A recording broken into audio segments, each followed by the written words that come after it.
right, I'm going into a spot. Ooh, got horseflies up like crazy today. Going into a spot where I actually killed my buck last year in expanded archery.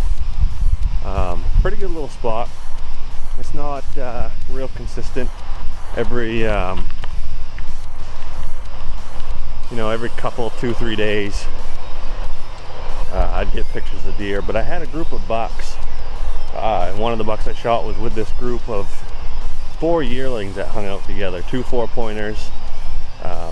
The buck I killed, a little 3-point, and then kind of a piebald looking dude. You can probably hear the I-95 traffic behind me.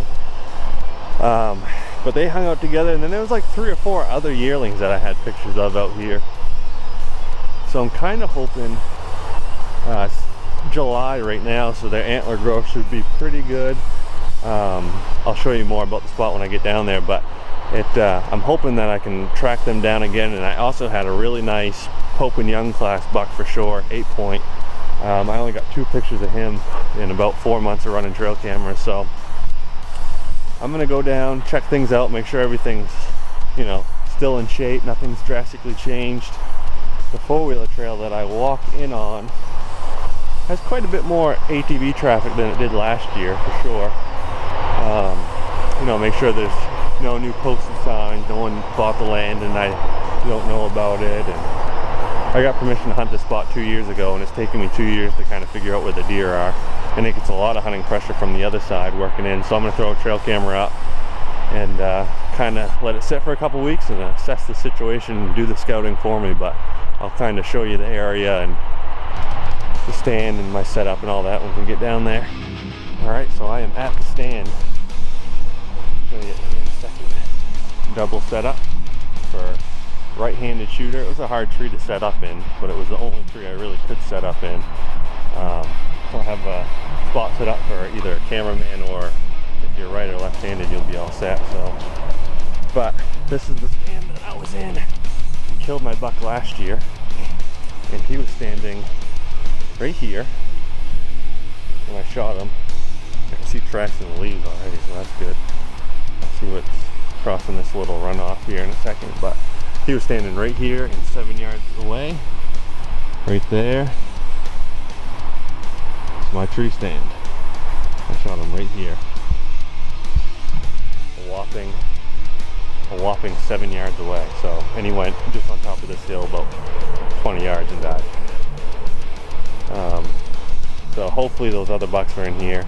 There's a 4-pointer that was running in with that group that I think he has potential to be a giant. So yeah, I'm going to do a little bit of looking around in the mud here, make sure that they are still crossing this, throw the camera up, and head out.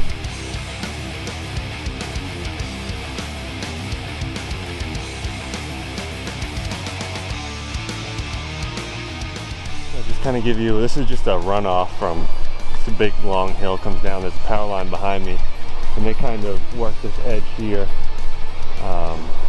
They don't really like to go out in the power line. There's actually a lot of hunting pressure out here, so they don't like to go out in the power line, but they will walk the edge of it kind of stuff. So this is just a big drainage that they cross. Pretty good deer trail that crosses right here. So again, a couple weeks we'll come out and check this.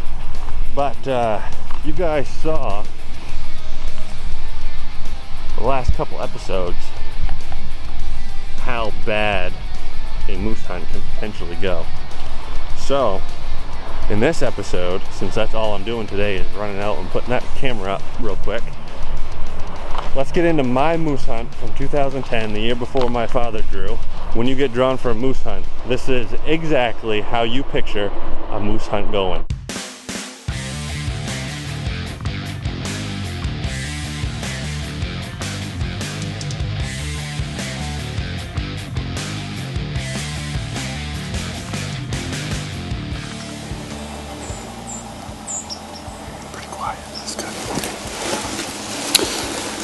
All right, we'll try it. Ready?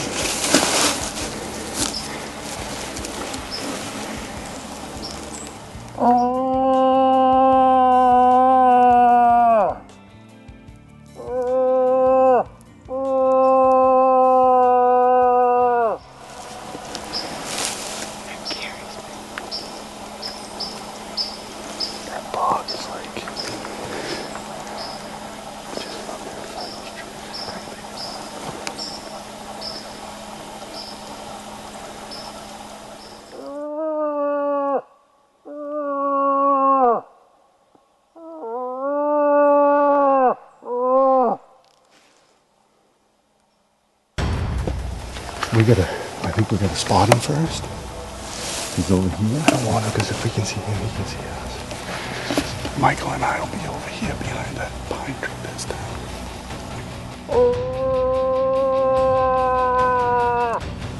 So you guys need to get up back here. Yeah, we'll get back here.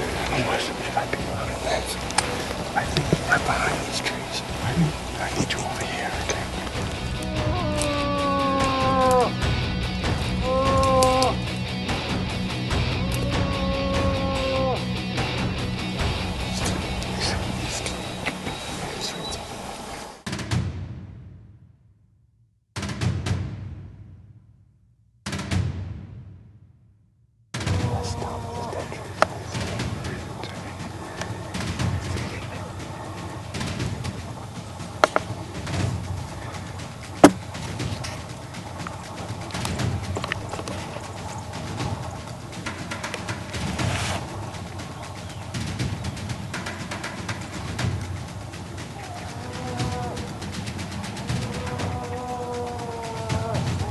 Oh, he's 50 at least.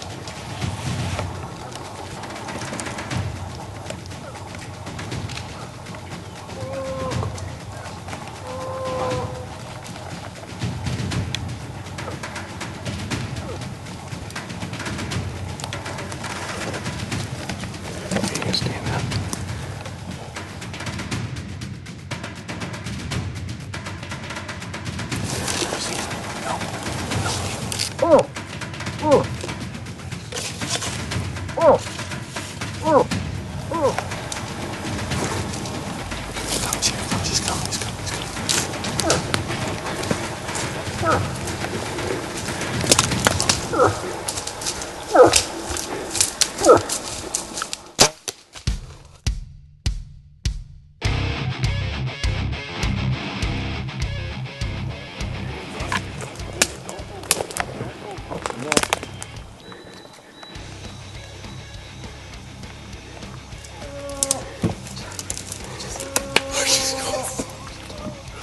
Oh my god, the first 15 minutes. The first 15 minutes on opening day. I just shot like a 40+ inch bull. Oh my god.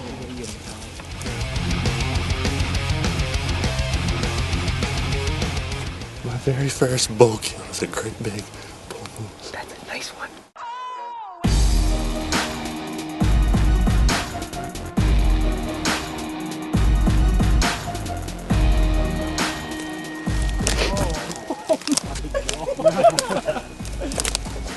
Dead. Oh, he's dead. Oh, what a ball. What a ball.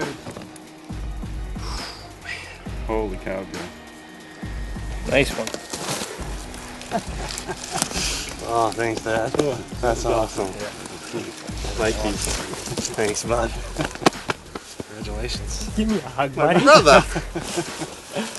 All right, man. Oh, Good job. thanks, bud. This is my 2010 bull moose. Shot him first thing in the morning, like 6:30, 6:45. My dad right here, Mark Osborne, came with us. He was calling for us. We set up in between the moose and him, and he called it right past, perfect. And he went probably, I don't know, 50, 60 yards, and he piled right up right here, and he's beautiful. I'm not sure how wide he is, probably mid-40s, I'd say around 45 inches wide. Just a perfect example of a Maine bull moose. We'll measure them when we get them out. Yeah. Now the work begins. A lot of work to do. But it was an awesome morning. Opening day, September 27th. Done in 15 minutes. Real proud of your shots. That Thanks. was pretty awesome. Thanks, Dad. That was good. Exciting. Thanks. That was awesome.